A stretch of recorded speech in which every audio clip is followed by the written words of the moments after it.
How weird was it to sit at home last week and watch the race on Friday? It wasn't weird on Sunday.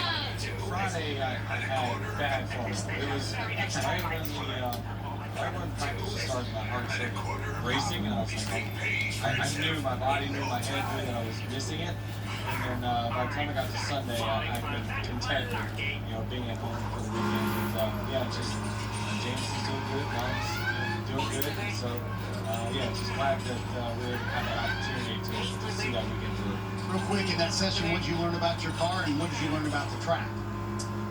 We missed it a little bit on our unload balance, but we're going to work on it here, work on it tomorrow, and try to get it a little bit better. But we just missed it slightly. Obviously, we have 4 different tires that we're racing this weekend compared to last year, and so we got to rebalance for that. All right, Denny Hamlin going to go out and qualify after taking a week off last week, spend it with the family.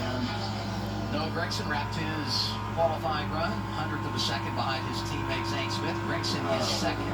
It's all Hurts and several other cars not get through turn 3,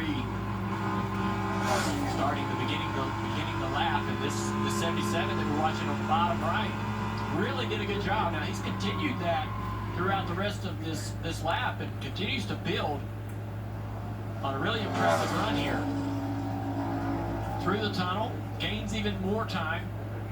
I love that line through the tunnel. Maybe just 3 or 4 feet off the bottom, around those bumps a little bit. Wow, what a lap. First career pole earlier this year for Carson Hocevar, and he's at the top right now, 52.37.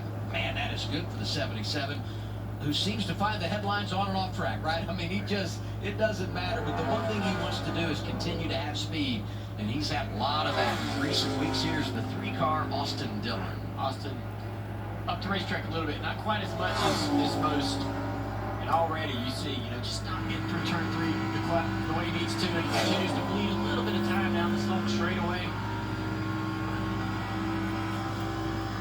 You want to see that level off right here. 310, you want to see him try to maintain that through turns 1 and the tunnel.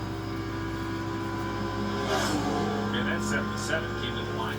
Amazing. Yeah, Brad's almost 3/10 down. He's on the front stretch. We'll talk about that turn 3, the most important corner. And you can see right now in qualifying how you can already be at a big deficit with still more than half a lap to go by the time you get to turn 1. Austin only really lost a 10 everywhere else. He lost 2.5 tenths or so in turn 3. That's going to be where everybody that is sitting on pit road is going to look at that 77. What did he do down in turn 3? What was, the SMT's a little bit of a bobble for Brad in the 3. You can see the time that it cost him. Everybody's going to be looking at the 77 saying, man, what did he do down there in 3? Let's see what he did. Let's see if we can do it. Last 2 cars to go second and fourth. Brad Keselowski second, Austin Dillon fourth. Top of the board, Carson Hocevar.